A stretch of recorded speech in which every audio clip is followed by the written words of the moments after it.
오늘 말씀 출애굽기 7장 8절에서 25절까지입니다. 우리 12절까지만 함께 읽도록 하겠습니다. 출애굽기 7장 8절에서 25절까지인데 12절까지만 함께 보겠습니다.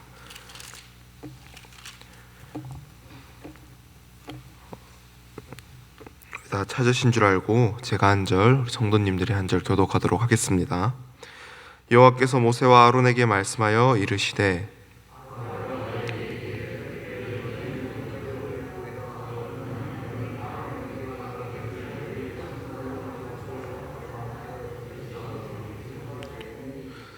모세와 아론이 바로에게 가서 여호와께서 명령하신 대로 행하여 아론이 바로와 그의 신하 앞에 지팡이를 던지니 뱀이 된지라.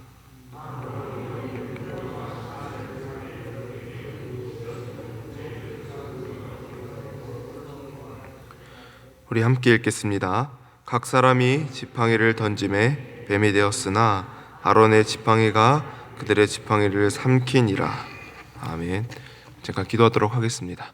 사랑과 은혜가 많으신 하나님, 오늘 또 우리 성도님들 또 이 자리에 함께 주님의 말씀을 듣기 위해서 또 주님 앞에 기도로 간구하고 고백하기 위해 이 자리를 나왔습니다. 주님, 듣는 말씀 가운데 우리에게 함께 해주시고 또 전하는 자의 입술 가운데서도 주님 성령님 능력 부어주셔서 전하고 들을 때 그 말씀이 살아 숨쉬는 말씀이 될 수 있도록 주여 인도하여 주시옵소서. 틀린 것을 전하지 아니하고 오직 진리만을 바르게 전할 수 있도록 주님께서 지켜주시고 인도하여 주실 줄을 믿습니다.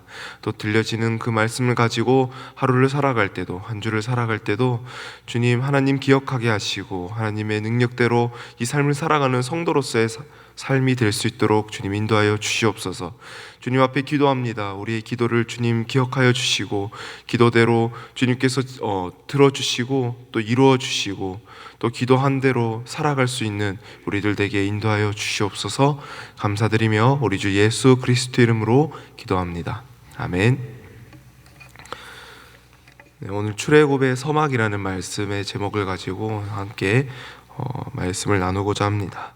서막이라는 것은 이제 극 중에 처음에 사건이나 어떤 인물들을 미리 예비적으로 이렇게 조금 보여주는 하나의 막입니다.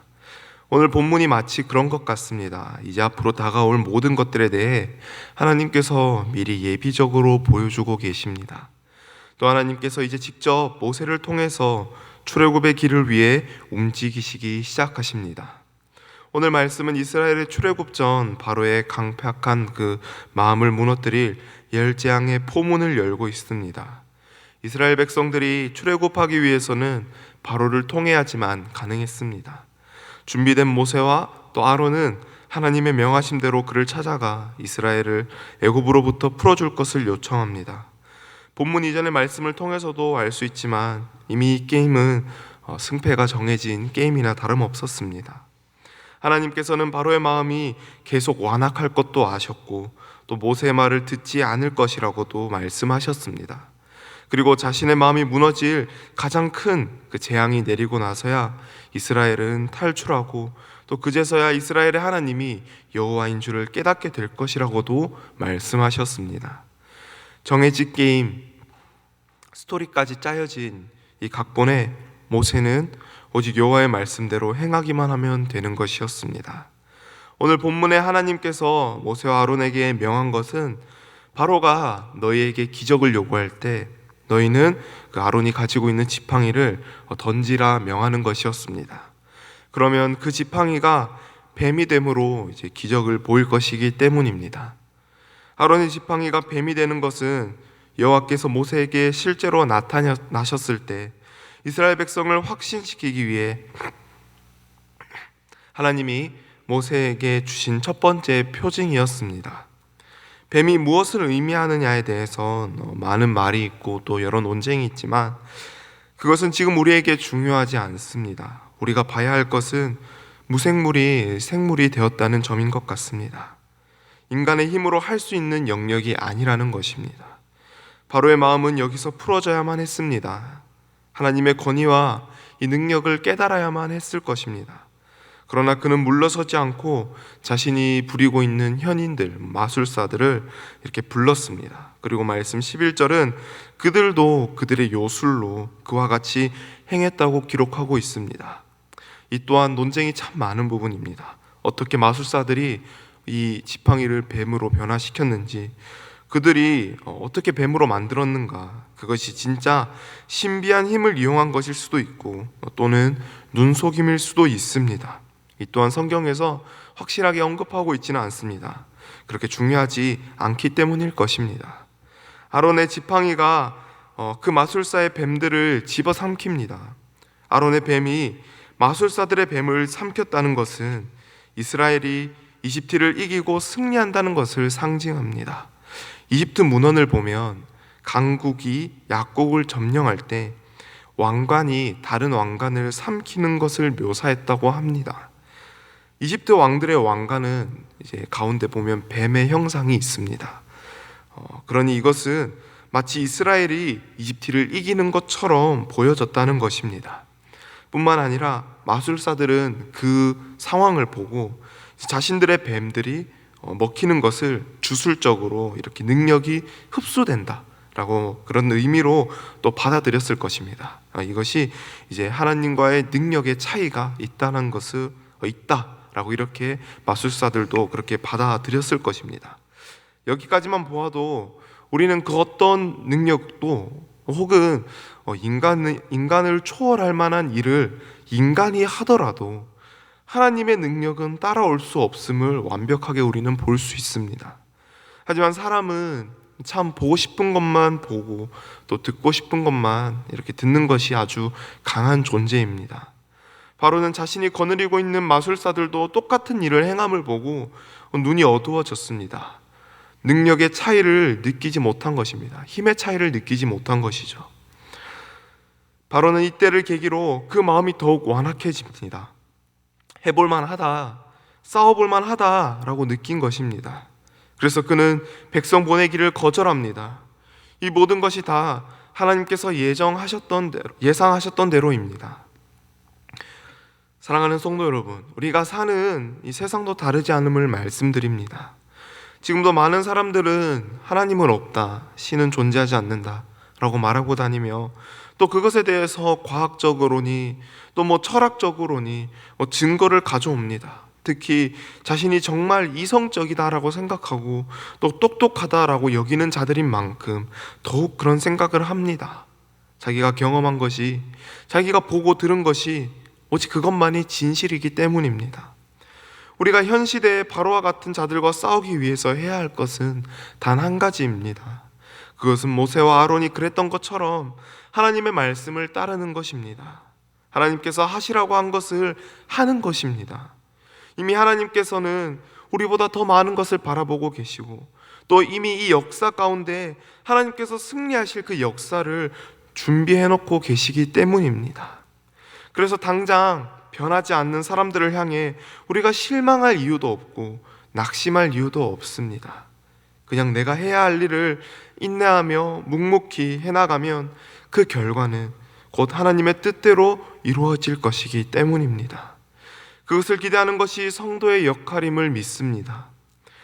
바로가 그 마음이 완악해져 이스라엘 백성들을 꺼내지 않을 것이라는 것은 다 하나님의 손안의 일들이었습니다.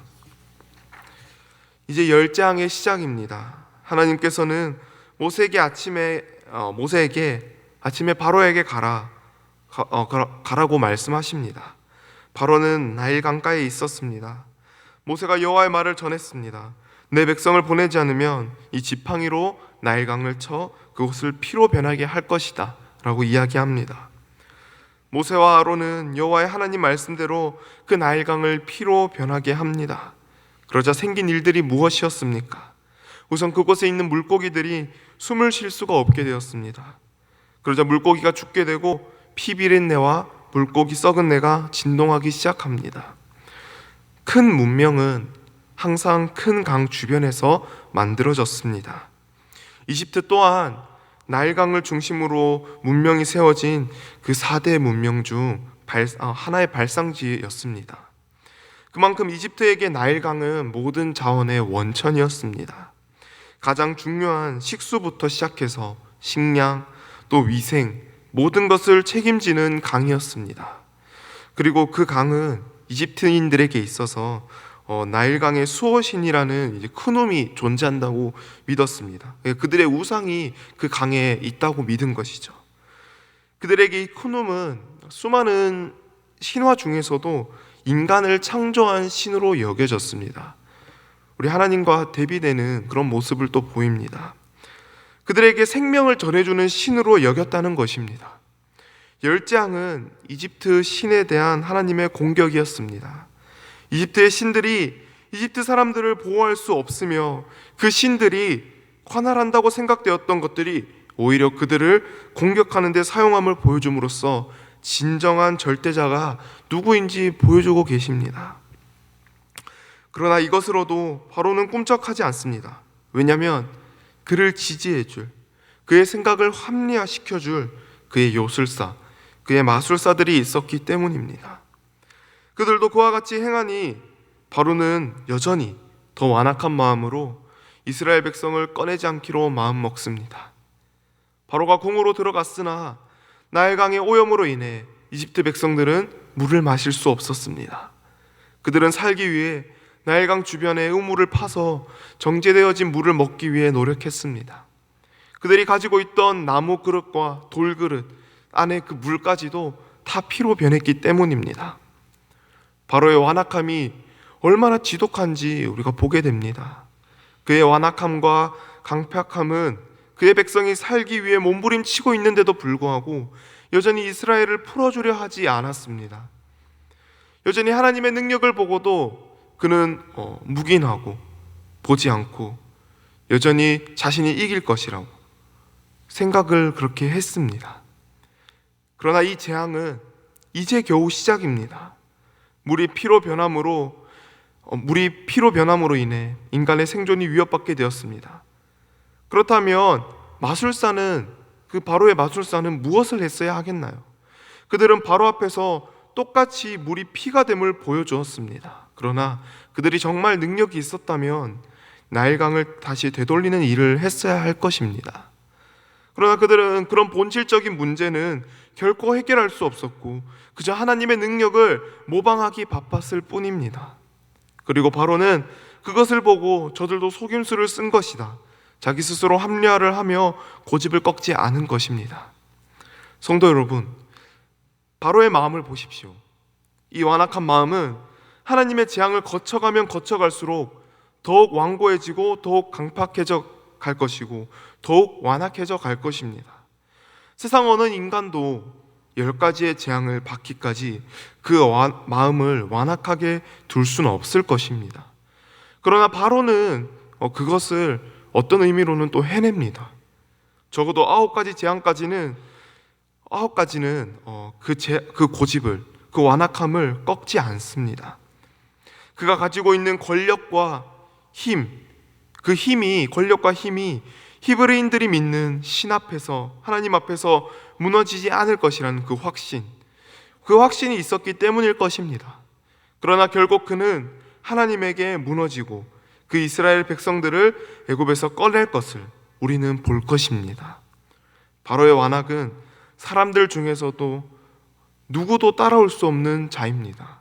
그러나 하나님께서는 그의 완악함을 결국에는 깨버리시고 이미 이전부터 그렇게 될 것이라 모세와 아론에게 이야기했습니다.